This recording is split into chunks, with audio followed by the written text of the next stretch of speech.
I'm David Hankins. I'm Paul Hankins. Welcome to a new edition of On the Air with Power Squared, a weekly look behind the scenes of what we hope will be everyone's favorite comic book, Power Squared. If you're on Twitch right now, I don't know why the frame rate is a little choppy, but we'll get through this together. Right.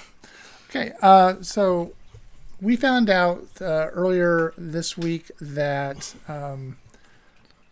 issue number 9 is coming out. Our issue number 9 is coming out on Wednesday, May 13th. Yes. And we have been letting Comixology out of a sense of loyalty to sort of set the publication date. We submit to them, and then they tell us with like a week's notice that it's going to come out. And so then we have to coordinate with the other platforms. And so we thought we'd at least talk a little bit about that process today. Yes. And if you're ever put out a comic book, you'll probably sympathize. If you've never put out one, you'll wonder, wow, it's a lot of trouble for, what you have to go through. Or maybe not.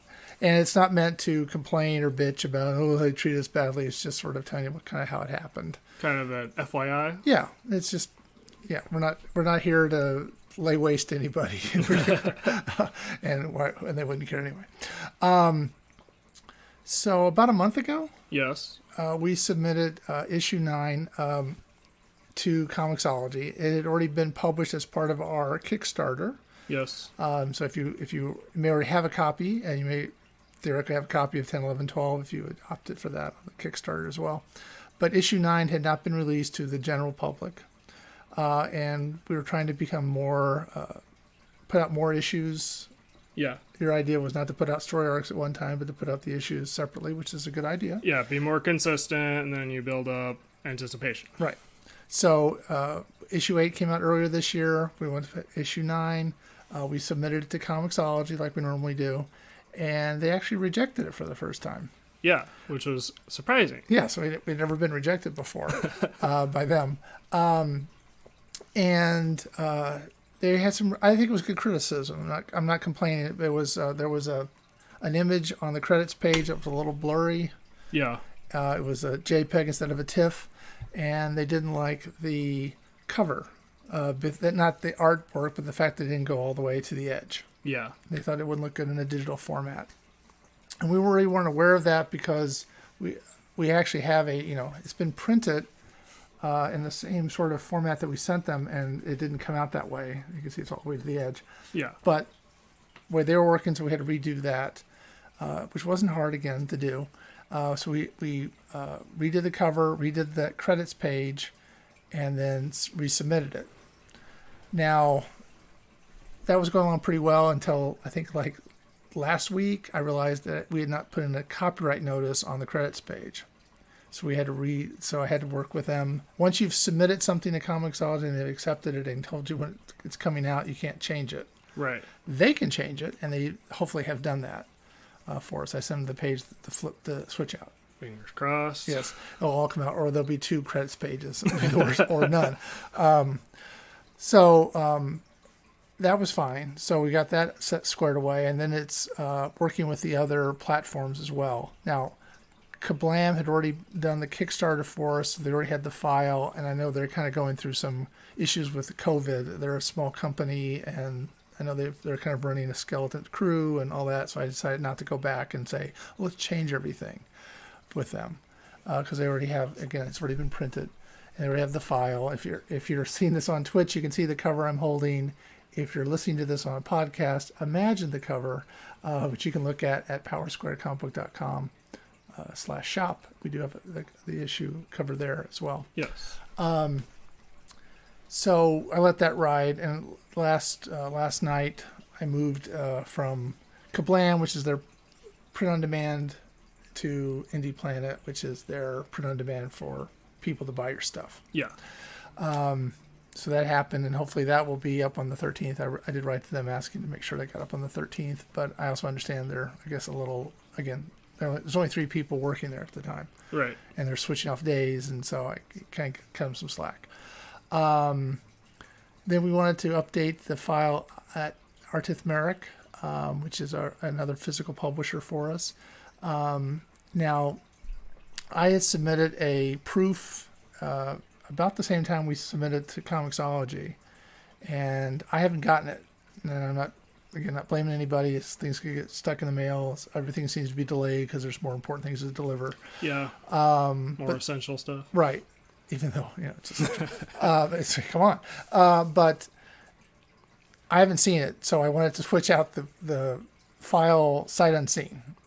So I did that, and I didn't put it as a proof. I had it as a draft, and I asked the people there, will that file work for you?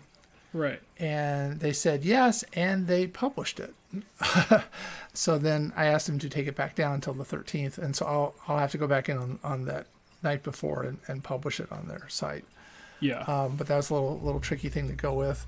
And then the other platform we're on is Kindle, which you can actually pre-order it on Kindle. That's the coolest thing I think about it, is that, hey, you can pre-order it. So it's available on Kindle. That's the first time anything related to Power Squared has been available for pre-order. Yeah, I was under a large charge about that. Now, the downside with Kindle, I don't think, I can't imagine we've had sales there yet, but it's the actual making the file to upload onto Kindle. There's an app that I have on my computer that I downloaded from them, and you take your pages, I believe they're JPEGs, and you have to make this Mobi file or there's some file you have. They're like proprietary file. Yes. And that app, for whatever reason, is sort of hit and miss. Yeah. It took like 4 or 5 tries to get it to actually let me create the file. You'll like put up if it put it out of order and you wanted to move a page, killed the app. If I got the first 20 pages, wanted to add the last 2, the app died. It was just it's been that way for all the issues that we put up there. So if they could fix that, that'd be great. But so we were able to create the file, and it's posted, and it's actually ready for pre-order. So that's kind of cool. But it's just the little aggravation of making it work. But so that's kind of the steps we've gone through to get it up on all 4 platforms that we're on. Yes. And I can see how it multiplies, coordinating it multiplies more the more platforms you're on, because you want everybody to put it out at the same time, and so you have to make sure that, and Comixology, they don't care when it's going to go out somewhere else, and you're trying to make everybody kind of coordinate with that. Yeah. It's kind of, it's not difficult, it's just, again, time consuming, I guess. So if you're an up-and-comer, don't stretch yourself too thin right away. Right. And because you want to get it in front of as many eyes as you can. Yeah, but then that's more balls you have to juggle. Right. And it's very, it can be very time consuming, and it can make you kind of wonder why you're doing it for and I hopefully you'll have, a big release and a huge sales, but we're not really there yet. Yeah. So we're still working towards our goal of ultimately getting published through Diamond. Right. Or distributed through Diamond, I should say. Yes. Yeah. Yeah. So, anything else you want to talk about? Well, as a reminder, issue 9 comes out on the 13th. And we will, of course, be talking about it in our newsletter, The Hound Dogs Howl, which you can subscribe to at powersquarecomicbook.com/join, or you can buy issues, 9 or any issue that's been out, as well as merchandise at powersquarecomicbook.com/shop. Yes. So we encourage you to buy the issue and buy the t-shirts that go along with it. If you're watching on Twitch, first page. Right. Ooh, preview. Yes. Look, it's even got the copyright info right there. And that was actually the image we had to switch out for Comixology. Yes. So, there you go. All right. So, if you ever have any questions, we'd love to hear from you. Please write to us. You can leave us a comment, or you can write to us at info@powersquarecomicbook.com. That will be down in the details. Yes. All right. So until next week, I'm David Hankins. And I'm Paul Hankins. And this has been On the Air with Power Squared.